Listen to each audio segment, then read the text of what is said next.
Thank you very much, Sam and your staff, for inviting me to join you and the other members of the Standard Media Group family on this important occasion, and to share with you some of my thoughts around the theme of change, the challenges and possibilities of print media today. You already had a very extensive presentation about the challenges that have forced change on the print media. And I can't gainsay the importance of this step. But I just wanted to mention that there are a number of challenging changes around the world and around the country that force our hand when we look at what niche to position media in. And those of us who are not in the media, what expectations we would like to oblige some section of media to embrace as a national responsibility. One, if I may start globally, of course, there's a lot of different challenges in the global setting that impinge on print media. The first and most important is the information revolution. You know, today, every 3 days, there's a generation of data equivalent to all human data generation since civilization began until 2003. There's such a phenomenal movement of data that it is beyond our comprehension how humanity operated all this time until our time today. But the negative, the challenging consequence of this phenomenal revolution in data generation, the exponential growth of analytics, the revolution of artificial intelligence, and on-demand information, is how quickly news becomes stale. Or even more importantly, how the traditional notion of print media as a source of news has been lost. I don't think it's just challenged.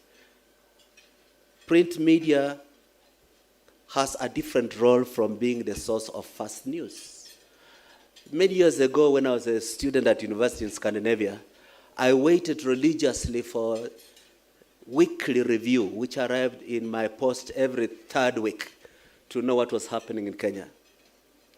Today, a falsehood is posted on Twitter in Nairobi. I see it wherever I am in the world in real time. But more importantly, with a flood of information and misinformation, there's competition between delivery of news as information and delivery of news as infotainment. You are seeing how comic shows like Late Night Show, Jon Stewart, or Trevor Noah are becoming a major source of information in one direction of American and the international audience. You have seen how Fox News has become the source of divine news for certain others.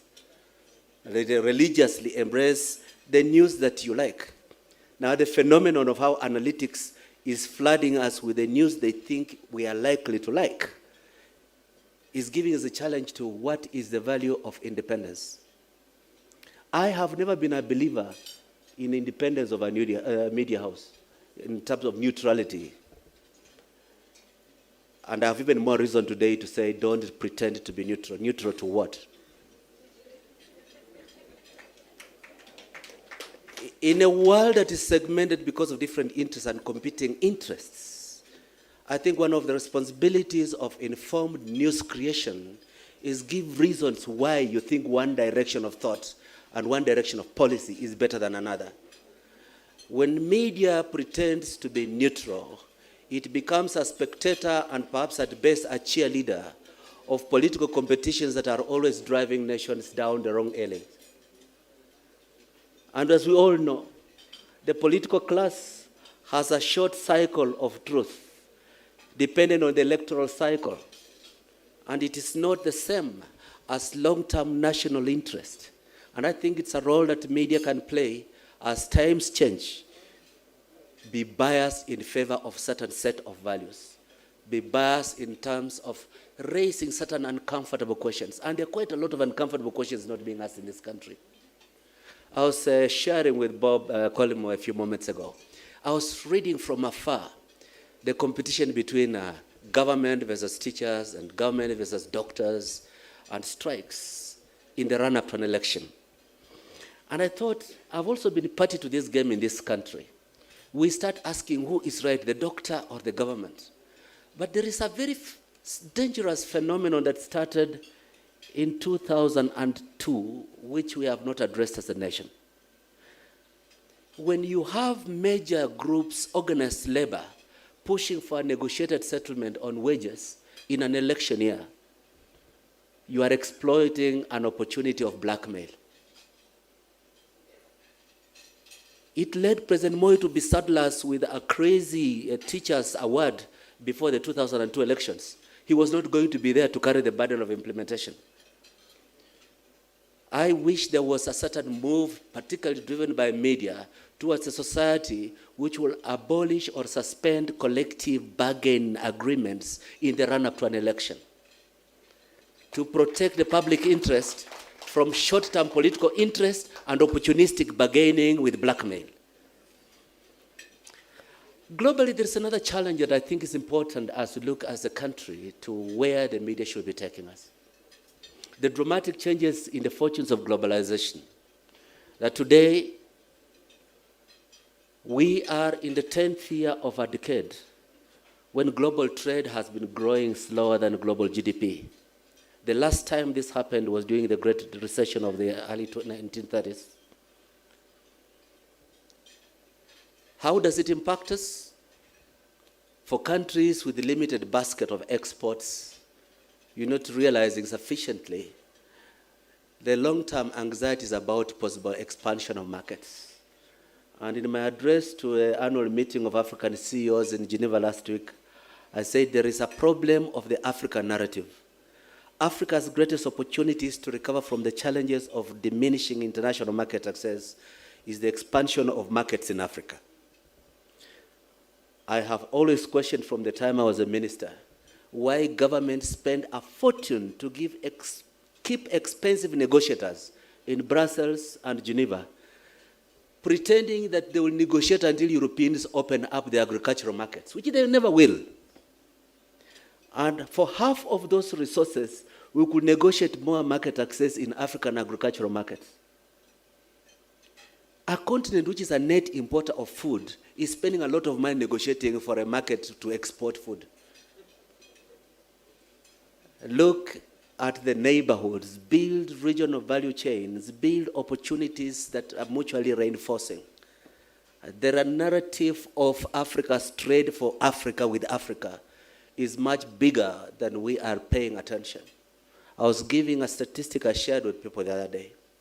On average, African countries have an average tariff of 8.5% for produce coming from the rest of Africa, and an average tariff of 4% for products coming from outside Africa. This is the only continent in the world where we tax more goods coming from our neighbors than we tax those coming from Asia, America, China, and Europe. That narrative needs to be grown. I'm very glad to hear that part of the change is not just the optics of what we'll see in the newspaper, that you're looking about building a consistent profile for a business edition of your newspaper. It is overdue. A newspaper as political opinion must start slowly running out of fashion.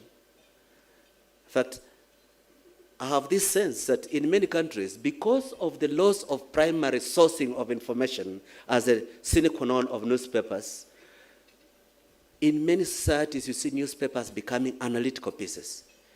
What is the story behind the news? What are the implications of the different trends in the news? You are seeing this in The Guardian, in Newsweek, and others. But here, because we are not on top of the news, it is on TV, it's on radio, it's on social media, we give political opinion as an alternative niche. Now, there is a limit to how much that is a growth engine in the long term. And I want to urge, that if you define a certain set of values and goals of society, you can start building analytical pieces instead of political opinion as the main narrative from the print media. I want to share also one or two concerns. One, the Standard as an important media house in this country must be among the leaders in dealing with discussing major international trends that affect us. I think the way Kenyan media has discussed Brexit has been much more driven by the political speculation of it than about what concretely is, what are the perimeters of engagement. How do we talk to British public opinion as it disengages from Brussels? I'll share one line that I've developed. I was addressing the first Commonwealth Trade Ministers meeting in London 2 weeks ago. And I said, there are two tendencies in the Brexit. One is a rejectionist, nativist movement. You know, we reject Brussels because we want to control how many people come into our territory. The fear of the immigrant, the fear of the other. Fortress Britain. But there is also another trend which is possible, that there are some people either who supported Brexit or are ready to live with Brexit, who are ready to say, one of the consequences of the Brexit is that the hands of London are unshackled from Brussels. Until now, Britain could not negotiate with you about selling more goods to Britain. It was done in Brussels. Now is the first time since the 1970s that seriously the British government can say, we embrace the Commonwealth beyond having to share the birthday of the Queen and having Commonwealth Games.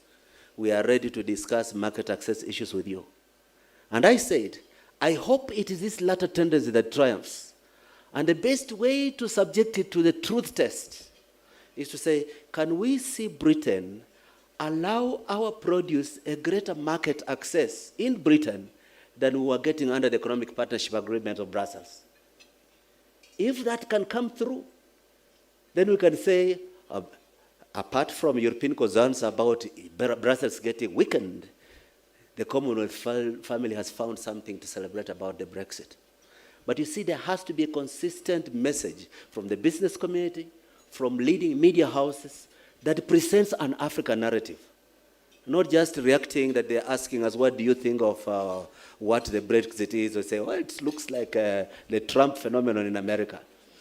That is their narrative. That's not the African narrative. I'm sorry that I've spoken a bit long. But before I just finish off, I wanted to say a number of things, brief remarks. With a changing audience and changing attention, you have an opportunity to look at what are areas where you could build new narratives. And as I said, don't be scared of being partisan to issues. Partisan doesn't mean that you support an individual political party.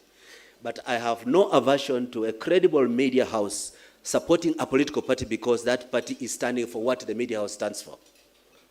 But show us that you stand for something. And let that be the narrative around which you assess the validity, the veracity, the credibility of the different alternative campaigns. Not just who is bigger, who is talking better than the other. And finally, a petty subject of mine. Globalization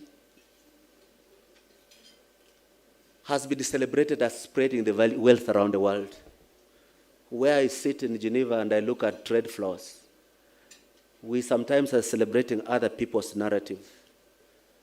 The last 20 years of globalization took 600 million people out of extreme poverty in China, expanded Vietnam's manufactured exports to the rest of the world from $1.5 billion in 1994 to $125 billion in 2016.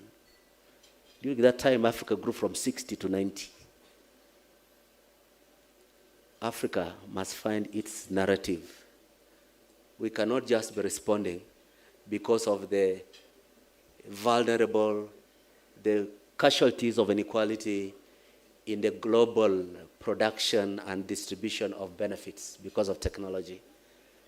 I hope and I urge that the Standard Media Group gets a footing into a new era, apart from the optics of a better-looking newspaper, and apart from the championing of the current rituals of democracy in Kenya, you find some of these core issues that are important for the African continent, and find space to encourage growth of talent that can meaningfully develop a refreshing narrative for Africa, for East Africa, for Kenya.